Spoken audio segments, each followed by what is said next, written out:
तो पहला क्या है, ब्रह्म क्या है, ठीक है, ब्रह्म। आत्मा क्या है, सकाम कर्म क्या है, भौतिक जगत क्या है, तथा देवता क्या है, कृपया करके मुझे बताइए। ये क्या है, 5 चीजें यहाँ पे पूछी। उसके बाद, हे मधुसूदन, यज्ञ का स्वामी कौन है और वह शरीर में कैसे रहता है, और मृत्यु के समय भक्ति में लगे रहने वाले आपको कैसे जान पाते हैं। ठीक है, तो ये 8 क्वेश्चन पूछे हैं टोटल मिला के अर्जुन ने भगवद गीता के इस पहले और दूसरे श्लोक में। अब तीसरे श्लोक से भगवान आंसर देना चालू करते हैं। तो तीसरा श्लोक क्या है, अक्षरम ब्रह्मम परमं स्वभावो अध्यात्मोच्यते भूत भावोद भव करो विसर्ग कर्म संगीता। भगवान ने कहा अविनाशी और दिव्य जीव ब्रह्म कहलाता है। ब्रह्म किसको बोला है भगवान ने, विनाशी ब्रह्म, जीव को। ब्रह्म किसे कहते हैं, किसे कहते हैं ब्रह्म, आत्मा को, परमात्मा को, जीव को, जीव को, जीव को, जीव को ब्रह्म बोला जाता है। ठीक है, और उसका नित्य स्वभाव, जीव का स्वभाव क्या होता है, स्वभाव, जीव का स्वभाव कृष्ण की हैं? कृष्णदास मतलब सेवा करना। सेवा अजय ने सही बोला था, सेवा। जीव का स्वभाव क्या होता है, सेवा। सेवा किसकी सेवा, भगवान की, भगवान की। भगवान की सेवा। ठीक है,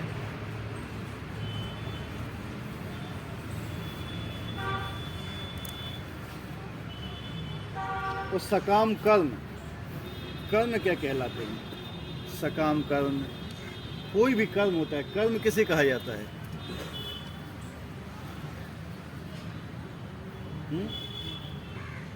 कर्मों के कारण ही आपका देह परिवर्तन होता है, शरीर परिवर्तन। ये जो आज हमें जो शरीर मिला हुआ है ना, ये हमारे कर्मों के हिसाब से मिला है। ठीक है, और कर्मों का एक नियामक भी होता है। कर्म अपने आप में स्वतंत्र नहीं है, जो कर्म होता है वो स्वतंत्र नहीं होता है। लोग कहते हैं कि कर्म ही पूजा है, ये सिद्धांत गलत है।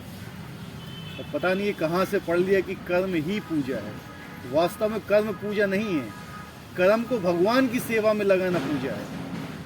क्या, कर्म को अगर आप भगवान की सेवा में लगाते हो तब वो पूजा है, अन्यथा कोई कर्म पूजा नहीं है। ठीक है, इस से आदमी कहता है मैं तो कर्म कर रहा हूँ, अरे कर्म करते हुए यार वो कोई गलत चीज़ कर रहा है तो क्या वो भी पूजा हो गई है? या कोई मतलब जानवर की हत्या कर रहा है या कुछ कर रहा है या कोई चोरी कर रहा है, कह रहा मैं तो अपना कर्म कर रहा हूँ, तो कर्म ही पूजा है, तो उसकी चोरी करने का पूजा कहलाएगी वो? नहीं। इसलिए कर्म ही पूजा वो सिद्धांत है ना, जो स्लोगन लिख देते हैं लोग ना, कर्म ही पूजा है, हम कर्म को मानते हैं, हम कर्म कर रहे हैं। जानते हो कि कर्म है क्या? बस लोगों ने एक रट्टा मार लिया उसको, मतलब उसका कुछ सोचना नहीं है। जो जिसने बोल दिया, जैसे भेड़ चाल होती है ना, जिसने कुछ बोल दिया उसी को अच्छा लगा तो बस मान के उसको बोलते चले गए, लेकिन उसके पीछे क्या सिद्धांत है ये कोई नहीं समझता है। समझे बात को? कर्म, तो सकाम कर्म क्या है? सकाम कर्म मतलब जो अपनी इच्छा से, सकाम काम मतलब क्या होता है, इच्छा, और इच्छाओं के साथ अपनी इच्छा की पूर्ति के लिए जो भी काम किए गए हैं, कर्म किए गए हैं, वो सब सकाम कर्म कहलाते हैं। और सकाम कर्मों की वजह से ही हमें ये शरीर मिलता है और बार बार मिलता है। और हमारे हजारों जन्म, करोड़ों, अनंत जन्म हो चुके हैं, और हमारी इच्छाएं रही तो और भी होंगे। ठीक है, तो 3 चीज बताई थी। ब्रह्म, ब्रह्म मतलब होता है जीव, और अध्यात्म जो उसका स्वभाव होता है, जीव का क्या स्वभाव है, जीव का जो अभी स्वभाव है वो होता है भौतिक जगत को भोगना। भूल जाता है वो कि मेरा स्वभाव भगवान की सेवा करना है। हर व्यक्ति जो इस दुनिया में है अभी, वो अपनी इच्छा पूर्ति के लिए ही कर्म करना चाहता है। कोई भी व्यक्ति भगवान की इच्छा के अनुसार कार्य नहीं करना चाहता है, समझे? इसलिए वो यहाँ पे कष्ट भोगता है। सिंपल फंडा है। कष्ट से बचने का एक ही उपाय है। क्या है? कष्ट से बचने का क्या है उपाय? भगवान है भगवान की सेवा में अपने कर्मों को समर्पित कीजिए। ठीक है, आप जो भी कर्म करते हो आपको सुख तो बहुत कम मिलेगा, उसमें दुख बहुत ज्यादा मिलता है। देख लो, सोच लो आप अपने हिसाब से। आपने कोई भी कर्म किए हैं, सुख बहुत ही कम मिलेगा उसमें, लेकिन दुख मिलेगा। क्यों? क्योंकि भगवान ने बोला है कि ये जगत क्या है? दुखालयम अशाश्वतम, ये दुखों का सागर है। और सबसे बड़ी गलती क्या है? जब भगवान ने बोल दिया कि यहाँ दुख के अलावा कुछ है ही नहीं, लेकिन मनुष्य क्या सोचता है कि मैं यहाँ पे सुख को लूंगा। यानी भगवान की इच्छा की वजह से ज्यादा भगवान कह रहे हैं यहाँ पे दुख ही दुख है, सुख है ही नहीं है। वो वास्तव में हमें सुख क्या महसूस होता है? जब हमें कोई दुख हल्का सा कम हो जाता है हमारा, हम उसको सुख समझ बैठते हैं, लेकिन वो वास्तविक सुख नहीं है। यही मेन चीज है, यही हमारी क्या है? एक भ्रम है, जिसको माया बोला जाता है। भ्रम है कि संसार में सुख है, ठीक है, लेकिन संसार में किसी भी चीज में सुख नहीं है। सुख केवल एक ही चीज में, जहाँ हम इस संसार से निकलकर वैकुंठ में जाएंगे। वैकुंठ मतलब जहाँ कुंठा नहीं है। वैकुंठ, कुंठ मतलब दुख है, दर्द, जहाँ पे नहीं है उसको ले वैकुंठ। और ये कुंठा सहित है, यहाँ पे दुख है, दर्द है, सब है। ठीक है, तो जब तक हम अपने कार्यों को भगवान की सेवा में नहीं लगाएंगे, हम सुखी नहीं हो सकते हैं। ठीक है, अभी आज है नेक्स्ट श्लोक।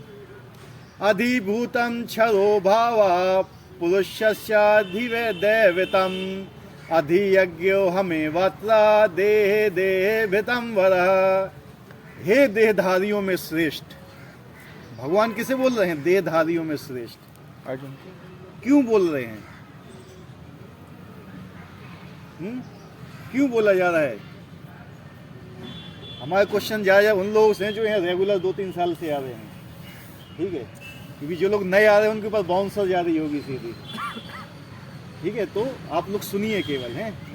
जो लोग पुराने लोग आ रहे हैं, जो 3-4 बार 10 बार आ चुके हैं, 20 बार आ चुके हैं, या 2-3 साल से आ रहे हैं, देहधारियों में श्रेष्ठ किसे बोला गया है? अर्जुन को क्यों बोला गया है? भगवान देहधारी में श्रेष्ठ कौन होता है? जो भगवान के शरणागत है, भगवान के शरणागत है। नहीं, अभी तो ये नहीं है। देहधारियों में श्रेष्ठ बहुत है देहधारी। हमने 3-4 चीजें आपको बताई थी कि मैं कौन हूं। पहला क्वेश्चन क्या है? कितने लोग ये जानते हैं कि मैं कौन हूं? क्या किसी ने अपने आप से कभी सोचा है, गैस किया है कि मैं कौन हूं? हैं? और मैं यहां कैसे आया हूं? कहां से आया हूं मैं? ये यहां से जाने के बाद कहां जाऊंगा? मैं दुखों में क्यों फंसा हुआ हूं? लोग तो यही समझते हैं कि हमें दुख है ही नहीं, है कि नहीं? लेकिन दुख है, क्योंकि अभी आपके ऊपर अज्ञान चढ़ा हुआ, तो आपको दुख वास्तव में दिख नहीं रहा है। और इन दुखों से बचने का उपाय क्या है? और अर्जुन वो उपाय पूछ रहे हैं भगवान से, इसलिए उनको देहधारियों में श्रेष्ठ। जब तक आप अपनी आध्यात्मिक उन्नति के लिए क्वेश्चन नहीं पूछते हैं, भगवान या भगवान के शरणागत जो भक्त हैं उनसे क्वेश्चन नहीं पूछते, उनसे प्रश्न नहीं करते हैं, आप देहधारियों में श्रेष्ठ नहीं कहला सकते हैं। आपको प्रश्न करना चाहिए, क्योंकि अब कोई चीज़ आपको समझाई जाती है तो उससे 100% है कि आपके अंदर एक जिज्ञासा उत्पन्न होती है। क्या होती है? क्वेश्चन उत्पन्न होते हैं। क्योंकि हम तो अभी ऐसे हैं कि हम कैसे आपकी बातों को मान लें, तो वो क्वेश्चन पूछना चाहिए। जब क्वेश्चन पूछे जाते हैं, अर्जुन पूछ रहे हैं क्वेश्चन, जबकि अर्जुन कितने महान व्यक्ति हैं। ठीक है, वो कोई साधारण व्यक्ति नहीं है अर्जुन, और फिर भी भगवान से क्वेश्चन पूछ रहे हैं कि मुझे ये बताइए। तो देहधारी, क्या बोला भगवान ने? हे देहधारियों में श्रेष्ठ, निरंतर परिवर्तनशील भौतिक प्रकृति अधिभूत कहलाती है। अधिभूत भौतिक प्रकृति को क्या बोला गया है? अधिभूत। क्यों? निरंतर परिवर्तनशील है, इसमें हमेशा परिवर्तन होता रहता है। परिवर्तन का मतलब जानते हो क्या होता है? बदलाव होता रहता है, चेंज होता रहता है हमेशा। तो जो भी चीज हमेशा चेंज हो रही है वो क्या है? अधिभूत। अधिभूत। अधिभूत, भूत मतलब भौतिक। ये शरीर भी चेंज हो रहा है ना, है? तो ये भी क्या है? अधिभूत है। लेकिन शरीर के अंदर रहने वाला अधिभूत नहीं है। वो क्या है शरीर के अंदर जो रहता है? क्या है? जीव, जीव या आत्मा। जो शरीर के अंदर रहने वाला है वो क्या है? जीव है। वो नहीं बदलता है, लेकिन शरीर बदलता है। तो शरीर क्या है? अधिभूत है। भगवान का विराट रूप में सूर्य चंद्र जैसे समस्त देवता सम्मिलित हैं, अधिदैव कहलाता है। जितने भी सारे देवता हैं जो भगवान का काम करने के लिए उपस्थित हैं, सूरज है, चंद्रमा है, वायु है, अग्नि है, ये सब क्या कहलाते हैं? अधिदैव। तथा प्रत्येक देहधारी के हृदय में परमात्मा स्वरूप स्थित मैं परमेश्वर अधियज्ञ या यज्ञ का स्वामी कहलाता हूँ। हर जीव के हृदय में, हृदय मतलब हार्ट नहीं होता है, ये मैं समझना कि हृदय मतलब हार्ट होता है। बहुत से लोग क्या हृदय को हार्ट समझ लेते हैं। जो ये हार्ट जो पंप होता है ना, ये हार्ट नहीं है हृदय, ठीक है? हृदय में स्थित होते हैं भगवान। किसके साथ? आत्मा के साथ में। उनने क्या बोला है? अर्जुन ने क्या पूछा था? यज्ञ का स्वामी कौन है? तो भगवान बोले कि मैं यज्ञ का स्वामी हूँ। और मैं कहाँ निवास करता हूँ? हृदय में। कहाँ? हृदय में निवास करता हूँ। इतना समझ में आ गया? क्या समझ में? अधिभूत क्या है? अधिभूत मतलब भौतिक प्रकृति जो हमेशा बदलती रहती है।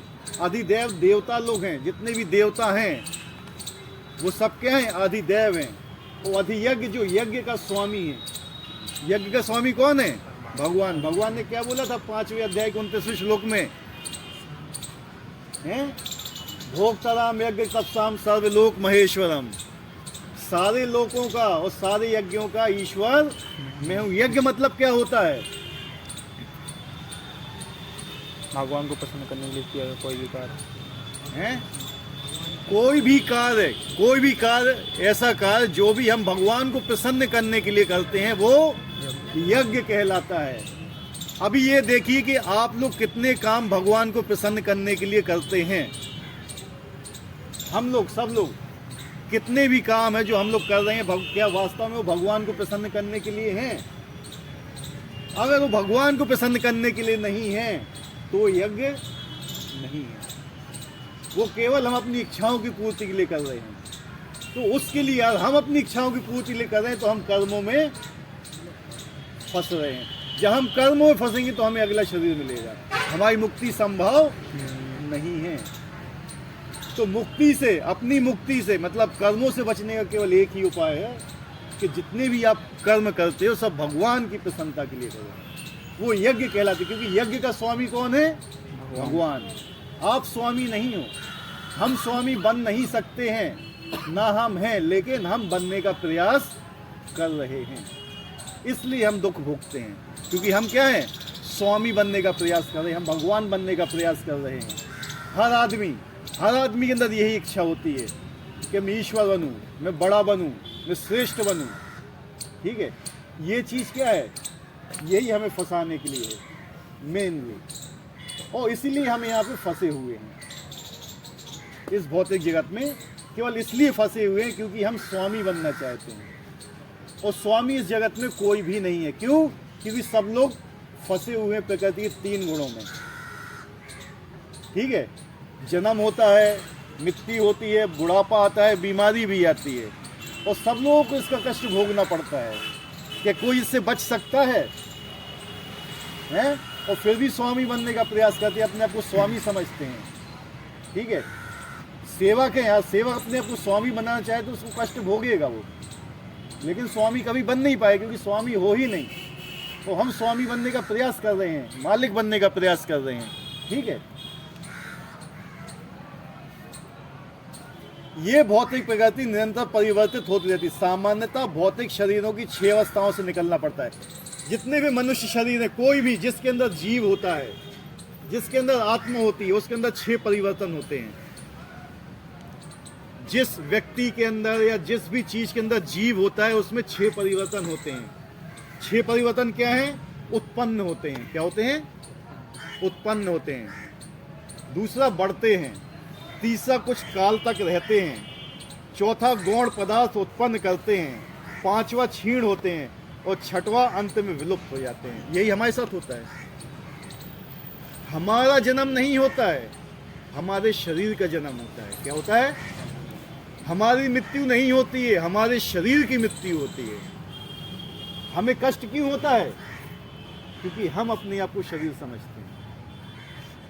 हमारी तो मृत्यु है ही नहीं, तो मृत्यु से भय कैसा फिर है? क्यों भय लगता है मृत्यु से? क्योंकि हम अपने आप को आत्मा समझते ही नहीं हैं। यही एक मिसकंसेप्शन है, यही एक सबसे गलत धारणा है पहली, कि हम अपने आप को आत्मा ही नहीं समझते, हम अपने को जीव ही नहीं समझते। इसलिए अर्जुन ने पहला क्वेश्चन क्या पूछा था? ब्रह्म कौन है? क्या पूछा था? ब्रह्म क्या? ब्रह्म कौन है?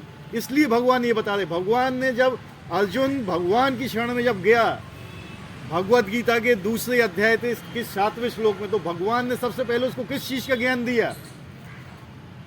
कि तुम ये शरीर नहीं आत्मा हो। जब भी एलजेब्रा की क्वेश्चन लगाते हो, एलजेब्रा किस किस ने पढ़ा हुआ है? हाथ उठाओ, सबने पढ़ा है एलजेब्रा? है? नहीं पढ़ा है? पढ़ा है। उसमें एक्स मान के करते हो ना कोई चीज, है? करते हो नहीं करते हो? और यहाँ पे क्या है, जो वास्तविक चीज है मैं आत्मा हूं, उसको मानना नहीं चाहते हैं। ठीक है?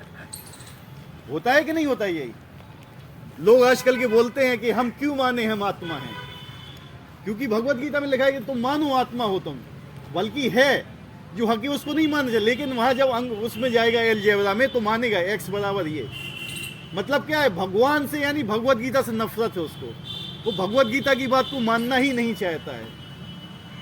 ये एक हृदय में जन्मों जन्मों से मतलब घुसा हुआ है अंदर। जिस दिन आदमी ये समझ गया कि मैं शरीर नहीं हूं, आत्मा हूं, उसके 99% कष्ट दूर चले जाएंगे। एक आदमी ने आपको गाली दे दी है, क्या करोगे आप? मारोगे ना? क्या उसने आपको गाली दी है? किसको दी है? शरीर को दिया ना। लेकिन जब आप अपनी पहचान अपने शरीर से कर रहे हो, समझ रहे ना बात को मेरी, है? और कोई आपको अगर कोई अच्छी चीजें बोलता है तो फूल जाओगे। क्या उसने आपको बोला? कि आपके शरीर को बोला, जो नश्वर होने वाला है, वो शाश्वत है ही नहीं। ठीक है? और हम इसी चीज में फंसे हुए हैं। तो आजकल कोई भी कॉलेज, कोई भी स्कूल, कोई भी यूनिवर्सिटी ऐसी नहीं है जो ये शिक्षा आपको देती है। हैं? स्कूल को हिंदी में क्या बोला जाता है? जोर से। विद्यालय। विद्यालय। विद्यालय मतलब क्या होता है? हैं? जहां विद्या दी जाती है, शिक्षा दी जाती है। बताइए आंसर माता जी। विद्यालय, विद्यालय में विद्या दी जाती है, शिक्षा दी जाती है। वो आजकल क्या दिया जा रहा है? हैं? तो विद्यालय का अर्थ ही बदल दिया आजकल। तो विद्या क्या है और शिक्षा क्या है पता है? हैं? विद्या किसे बोलते हो, शिक्षा किसे बोलते हैं? हैं? विद्यालय, महाविद्यालय, यूनिवर्सिटी, और दे जा रही है शिक्षाएं वहां पे। अर्थ ही चेंज कर दिया विद्यालय का। कर दिया कि नहीं कर दिया? ये है असली विद्या, जिसके लिए विद्यालय बनाए गए थे। ठीक है? वो आजकल इसको वहां से अलग ही कर दिया गया। आजकल शिक्षा दी जाती है। शिक्षा होती है शरीर के पालन के लिए, केवल शरीर के निर्वाह के लिए जो भी चीज बताया जाता है उसको शिक्षा बोला जाता है। वो विद्या जो आत्मा की उन्नति के लिए बोला जाता है उसको विद्या बोलते हैं। वो विद्याएं, विद्या दी जाती थी गुरुकुलों में पहले। जिस समय अंग्रेजों का आक्रमण हुआ था, सॉरी अंग्रेजों नहीं, मुगलों का आक्रमण हुआ था, उस समय 2.5 लाख गुरुकुल हुआ करते थे इंडिया में। 2.5 लाख। उस समय विद्याएं दी जाती थी। विद्याओं के साथ में शिक्षा दी जाती थी शरीर के पालन के लिए। उतनी ही दी जाती जिससे तुम्हारे शरीर का पालन हो सके। बाकी विद्याएं दी जाती, इसलिए क्या शब्द है? विद्या। विद्यालय। शिक्षालय कोई नहीं बोलता है। और जाते हो विद्यालय में शिक्षा लेने के लिए। बदल गया ना सब कुछ। है कि नहीं?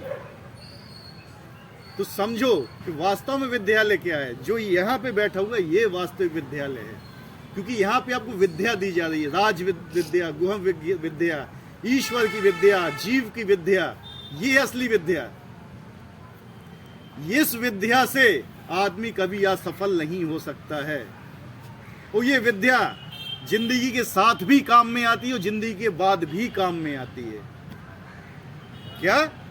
जिंदगी के साथ भी और जिंदगी के बाद भी, मतलब मृत्यु के बाद भी काम आती है। लेकिन जो भौतिक शिक्षा आजकल के स्कूलों में दी जा रही है, हम तो बोलेंगे शिक्षालयों में दी जा रही है, वो मृत्यु के बाद नष्ट हो जाती है, और मृत्यु के बाद वो बचती ही नहीं है। ठीक है?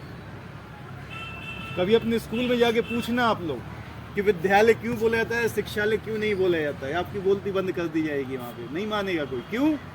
क्योंकि लोगों के दिमाग में वही घुसा हुआ है कि जब तक हम फिजिक्स, केमिस्ट्री, मैथ नहीं पढ़ेंगे हम जीवित नहीं रह सकते हैं। ठीक है? लोगों को पढ़ाया जाता है, क्या पढ़ाया जाता है स्कूलों में? अमेरिका का पहला राष्ट्रपति कौन था, फलाना कौन था, पूरी सीरीज रट देंगे, लेकिन ये नहीं बताएगा कि हमारा भगवान कौन है। कभी नहीं बताया जाएगा। ब्रह्मा कौन है, किस लिए निर्माण किया पृथ्वी का, किस लिए ब्रह्मांड का निर्माण, कभी कोई बताता है? नहीं दी जाती है विद्या। पहले दी जाती थी। किसने नष्ट किया था ये पता है? सन 1835 में मैकाले, कौन था? मैकाले था वो, जिसने शीश को नष्ट किया था। उसने एक कानून बनाया था इंडिया में आके। हाँ, मैकाले ने बनाया था कि जो भी शिक्षा संस्कृत में दी जाती है या वहाँ की लोक भाषा में दी जाती है वो गैर कानूनी है। क्या है? गैर कानूनी है। इंडिया में शिक्षा कब से दी जाती है? और जब जो इंग्लैंड में शिक्षा हुई थी चालू सन 1800 से ही शिक्षा देना, वो इंडिया में कब से चल रही? कब से गुरुकुल हैं? सोचो, ये त्रेता युग, द्वापर युग कब से चल रहे हैं, और ये वहां पे अभी से चालू हुई। वो उसको कहते हैं कि श्रेष्ठ है।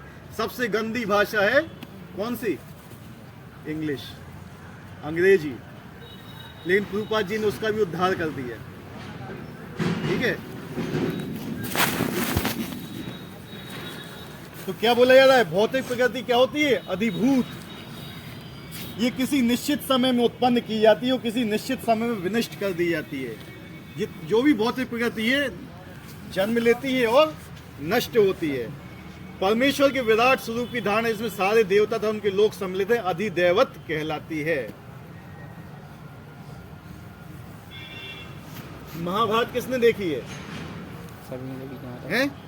किसने देखी है? सबने देखी है महाभारत। जब भगवान भगवत गीता का संदेश देते हैं अर्जुन को, तो अपना विराट रूप दिखाते हैं। क्या दिखाते हैं? विराट रूप में क्या होता है?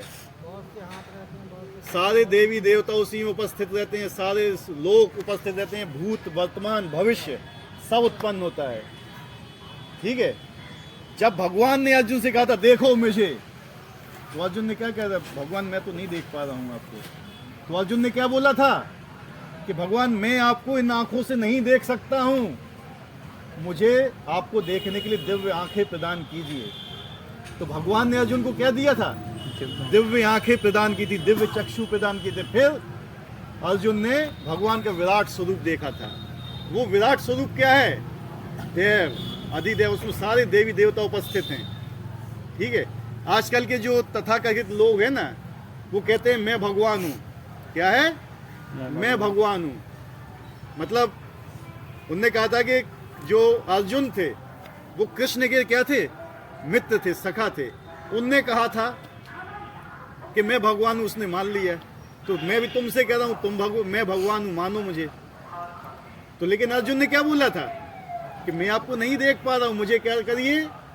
दिव्य चक्षु दीजिए। तो अगर आपसे कोई ऐसा कहता है कभी, तो आप क्या कहोगे उनसे? कि हमें भी दिव्य चक्षु दीजिए। तो ऐसे लोग हैं आजकल दुनिया में, बहुत है कि मैं भगवान हूं और मुझे मानो, मेरी शरण में आओ। लेकिन वास्तविकता क्या है? हमें किसकी शरण में जाना है? भगवान की शरण में आना है। प्रत्येक शरीर में आत्मा सहित परमात्मा का वास होता है, जो भगवान कृष्ण का अंश स्वरूप है। यह परमात्मा अधियज्ञ कहलाता है। हर व्यक्ति के हृदय में आत्मा भी है और परमात्मा भी है, दोनों उपस्थित हैं। ठीक है, तो जो हृदय में परमात्मा के रूप में उपस्थित है वो क्या है? अधियज्ञ, यानी यज्ञ का स्वामी है।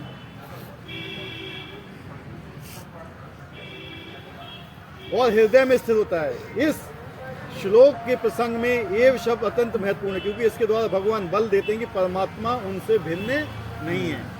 भगवान के कितने रूप हैं? ब्रह्म में परमात्मा और भगवान, तीन रूपों में। परमात्मा भी भगवान के अंडर में है। किसके अंडर में है? भगवान के। ब्रह्म भी भगवान के अंडर में है। ठीक है, ब्रह्म में क्या है? जैसे सूरज की रोशनी होती है, ब्रह्म में क्या है? प्रकाश।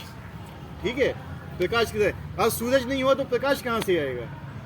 ठीक है, इसलिए जब तक भगवान नहीं होंगे तो ब्रह्म कहाँ से आएंगे? ठीक है, तो ब्रह्म भी क्या है? भगवान के ऊपर आश्रित है। किसके ऊपर आश्रित है? भगवान के ऊपर आश्रित है।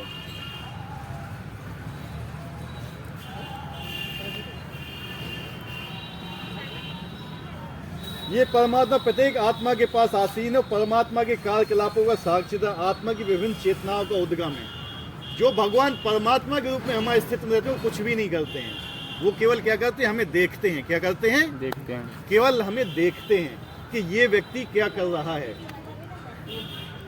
हमारे अच्छे और बुरे कर्मों का ब्यौरा लेते हैं। क्या करते हैं? हमारे अच्छे और बुरे कर्मों का, आराम से बैठ जाइए, हमारे अच्छे और बुरे जितने भी कर्म हैं उनको केवल देखते हैं। वो साक्षी हैं, वो कुछ नहीं करते हैं, वो केवल इंतजार करते हैं कि कब ये जीव मेरे अनुसार चलेगा। केवल परमात्मा इस चीज़ के लिए हमारे साथ हमेशा विराजमान रहते हैं हृदय में।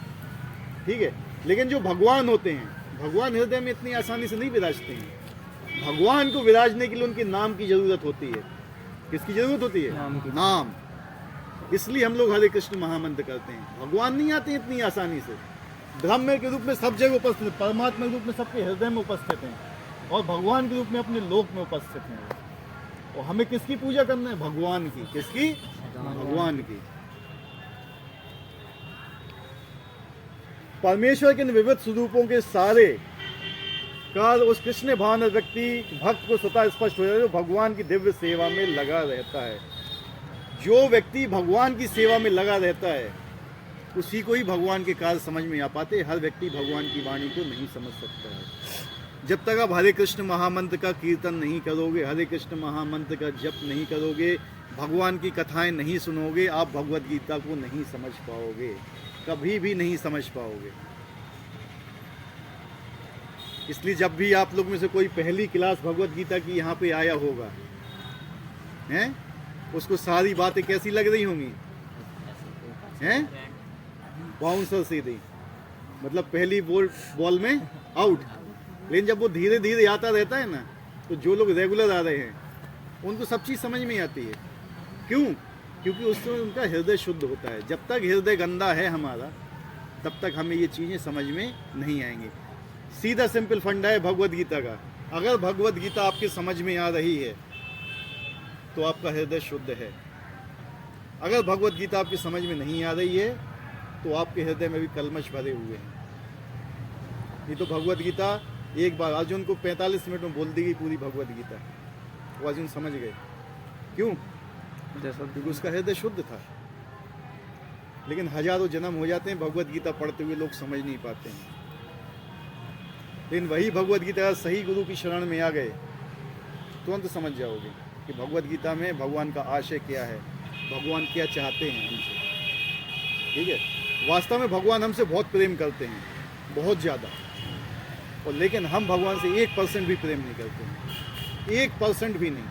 1% की तो बात बहुत बड़ी है, 1.1% भी हम भगवान से प्रेम नहीं करते हैं जितना भगवान हमें चाहते हैं। भगवान कहते हैं तुम एक कदम मेरी तरफ बढ़ाओगे तो मैं 1 लाख कदम तुम्हारी तरफ बढ़ाऊंगा, और तुम 1 कदम मुझसे पीछे रखो तो मैं भी पीछे चला जाऊंगा।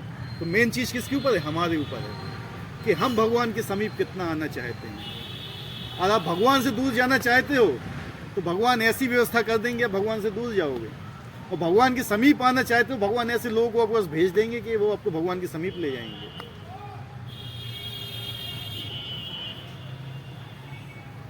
अधिदेवत नामक भगवान के विराट स्वरूप जिनका चिंतन नव दीक्षितों के लिए जो भगवान के परमात्मा स्वरूप तक नहीं पहुंच पाते, तो उन्हें परामर्श दिया जाता है कि उस विराट पुरुष का चिंतन करे जिसके पांव अधोलोक हैं, जिनके नेत्र सूर्य हैं, चंद्र, जिनके सिर उच्च लोक हैं। जो भगवान का विराट स्वरूप है, ये हो सकता है आप लोग की समझ में ना आएगा अभी, ये बहुत आगे की साइंस है। जो लोग हैं जो भगवान के परमात्मा रूप को नहीं समझते हैं, उनके लिए विराट स्वरूप बनाया गया वास्तव में काल्पनिक है। क्या है? काल्पनिक। क्योंकि वो कहते हैं हमने देखा ही नहीं तो हम कैसे मान लें। क्या कहते हैं? हमने तो देखा ही नहीं है, हम कैसे मान लें। परमात्मा को किसी ने नहीं देखा है, लेकिन उनका एक जो रूप है, विराट स्वरूप, लोक है, सूरज है, चंद्र, सूरज, जो चंद्रमा को भगवान की आंखें बोली गई हैं। अब तो आप इनको विश्वास करो, तो ये उन लोगों के लिए भगवान के विराट स्वरूप जो ज़्यादा उन्नत नहीं है, जो ज़्यादा हाई उस पर नहीं है। जैसे आप फर्स्ट क्लास के बच्चे को बोलो 1 और 1 कितना होता है, बता देगा 2, उसको वही पढ़ाया गया 1 और 2 3 होता है। 3 में से 1 गया, बता देगा 2। 3 में से 5 गया, वो कहेगा होता ही नहीं है। पहली क्लास के बच्चे की बात कर रहा हूँ मैं, उससे कहो 3 - 5 क्या होगा, पता नहीं, कहेगा तुम गलत बोल रहे हो, वो तुम्हें गलत ठहरा देगा। यही स्थिति हमारी है। जब तक हमें वो ज्ञान नहीं होगा, हम बोलेंगे तो कहेगा नहीं ये गलत बोल रहे हैं। लेकिन जब वही बच्चा 10वीं क्लास में पहुंचता है तो उससे पूछो 3 - 5 कितना होता है, बता देगा -2।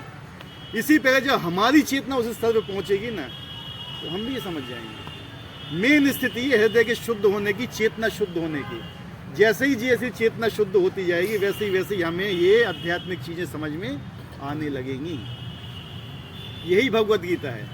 भगवत गीता को समझने का केवल एक ही उपाय है, उसको पढ़ो, उसको सुनो और भगवान के नाम का जाप करो, तब ये समझ में आएगी, अन्यथा ये समझ में नहीं आएगी।